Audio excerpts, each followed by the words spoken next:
د اختر موز په کوم کیفیت باندې وکړي شو د قشم بدی کې څو تکبیرونه پکار دي د قران او سنت مطالعه چې کله وکړي شي نو د لپاره متعدد کیفیتونه دي یو څو ځان سره یاد ساتي اول و تکبیره په اول رکعت کې 15 تکبیره په دویم کې خدای دوړ تکبیرونه به د قرأت مخکې لوستل کیږي امام ابو داود رحمه الله په دې باندې مثلا روایت ذکر کړی دی اول جلد 214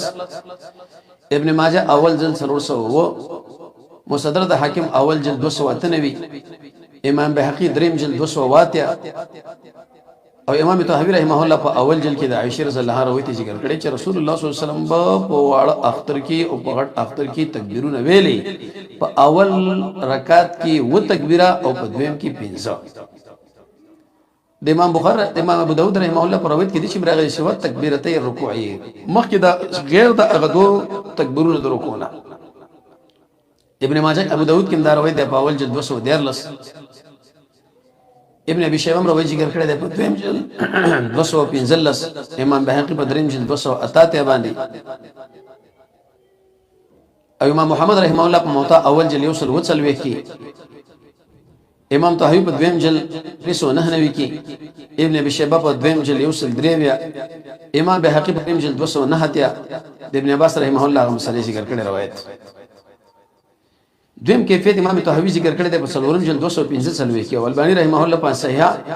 شپږم جلد د حدیث نمبر د 1259 د حدیث رقم دی 2999 هغه کیفیت په پاجي مقام کې ذکر کړی دی چې نبی کریم علیه الصلاه والسلام څلور تکبیره کړی دي په جنازه کې نو دغه شان څلور تکبیره وکړي په اختر کې څه معنا وي صلی الله بنا النبي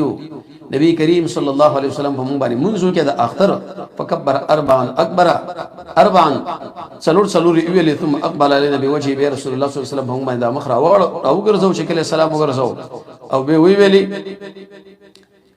معنا دا چې لکه څنګه چې د جنازې تکبیرونه کیږي په ما کیفیت باندې دامو کوي او هغه خپل ګوته مبارکه راجمع کړه بازي د باندې سره معنا دا چې د جنازې او د اختر کم کیفیت دي کم تکبیرونه دي ا تکبیرونه ذکر کړل چې بری ترتیب یې دا وشي اې دې لپاره ډېر مستدلات دي لکه مخکې موږ د الباني رحمه الله صحیح ذکر کړه مسند عبدالرزاق شپږ زره 15 شپږ ته کې د سفیان ثوری او غدا ابو اسحاق نقل کې غدا علقمه وګدا خبره ذکر کړه د عبد الله بن مسعود نه و اغا